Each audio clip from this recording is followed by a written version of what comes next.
বন্ধুরা, আজ আমরা চলে এসেছি আবার একটি নতুন ভিডিও নিয়ে।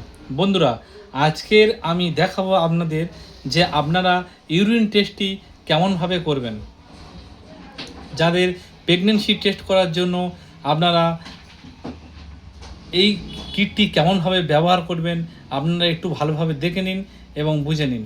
আমি চাইবো সবসময় আপনারা ভালো মানের কিট ব্যবহার করবেন, যাতে আপনাদের প্রেগনেন্সিটা পরিষ্কারভাবে বোঝা যায়, না হলে আপনাদের বুঝতে অসুবিধা হবে। তাই একটু ভালো রেপুটেড কোম্পানির পেগানিউজ আপনারা ব্যবহার করতে পারেন।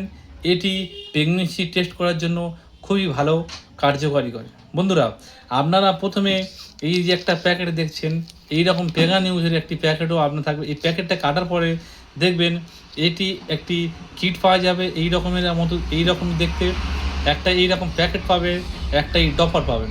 বন্ধুরা, এই যে এইটা দেয়, এর কোনো কাজ নেই।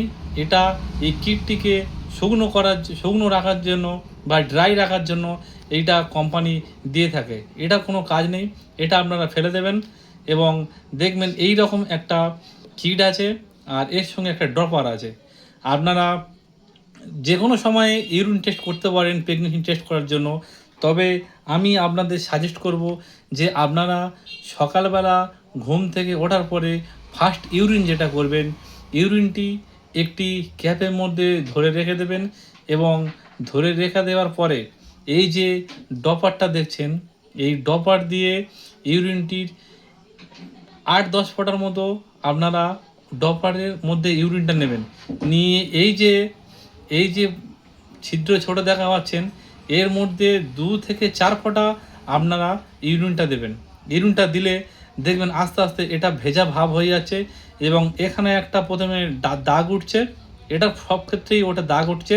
তারপরে দেখবেন আস্তে আস্তে এটাও ভিজে গিয়ে যদি আপনাদের ইউরিন যদি প্রেগনেন্সি পজিটিভ হয়, তাহলে দেখা এই রকম পজিশনে একটা লাল দাগ দেখা পাবেন আর এই রকম পজিশনে একটা লাল দাগ দেখা পাবেন, দুটো দাগ দেখা পাবেন। কিন্তু বন্ধুরা, অনেক সময় দেখা যায় এই দাগটি পরিষ্কার জলজল করছে, এই দাগটি আবছা। এটা আবছা হলেও কিন্তু সেটা পজিটিভ।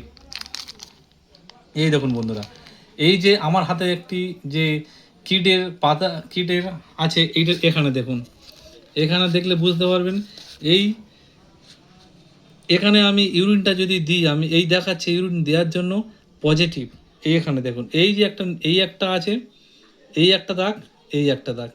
আবার এই সি দাগ আছে আর টিটা দাগ নেই। দুটো সি আর টিটা যদি দুটো এইরকম দাগ দেখা যায় তাহলে পজিটিভ। আর যদি দেখা যাচ্ছে শুধু এই সির দাগটা আছে, টি নেই, তার মানে আপনারা বুঝবেন এটা নেগেটিভ।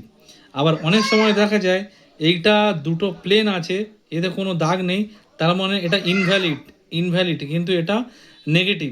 আবার দেখা যায় যদি টি থাকে, সিটা না থাকে, তাহলে ইনভ্যালিড। আপনারা আশা করি বুঝতে পেরেছেন।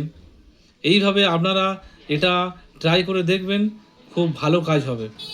বন্ধুরা, যদি কোনো বুঝতে অসুবিধা হয় আপনারা কমেন্ট করবেন, আমি চেষ্টা করব এর উত্তর দেওয়ার জন্য। আজকের ভিডিওটি এই পর্যন্ত। ভালো লাগলে লাইক করবেন, শেয়ার করবেন, কমেন্ট করবেন। বন্ধুরা, আপনারা সবসময় ভালো মানের কিট নিয়ে ব্যবহার করবেন, যাতে রেজাল্টে আপনাদের বুঝতে খুব ভালো হয়। তবে বন্ধুরা, নিম্নমানের কিট হলে আপনাদের সেক্ষেত্রে বোঝা যাবে, অনেক সময় দেখা যাবে যে কিটের ঠিক মতো এখানে কিছু দাগ দেখা যাচ্ছে না বা কিছু বুঝতে পারছেন না আপনারা তখন সমস্যায় পড়ে যাবেন। সেই জন্য ঘরোয়া উপায়ে যদি আপনারা প্রেগনেন্সি টেস্ট করতে যান, এই রকম কিট আমি প্রেফার করব পেগানিউজ আপনারা নেবেন বা ভালো কোম্পানির আপনারা নিতে পারেন। সেটা নিয়ে আগে টেস্ট করে দেখবেন পজিটিভ কি নেগেটিভ। কারোর কাছে কোনো ডাক্তারখানায় যাওয়ার দরকার নেই, আপনারা আগে বাড়ি থেকে টেস্ট করুন, তারপরে বুঝতে পারবেন যে এটা প্রেগনেন্সি কি না। অনেক সময় দেখা যায় একটা ছাপ হালকা আবছা দাগ, একটা পুরো দাগ, সেটা পজিটিভ। যদি আপনাদের যেটা বললাম আপনারা ওটা বুঝতে পেরেছেন আশা করি। কিন্তু আপনারা এটা বাড়িতে ট্রাই করবেন সবসময় ভালো মানের কিট নিয়ে। সুস্থ থাকবেন, ভালো থাকবেন। দেখা হবে পরবর্তী কোনো ভিডিও নিয়ে। Thank you.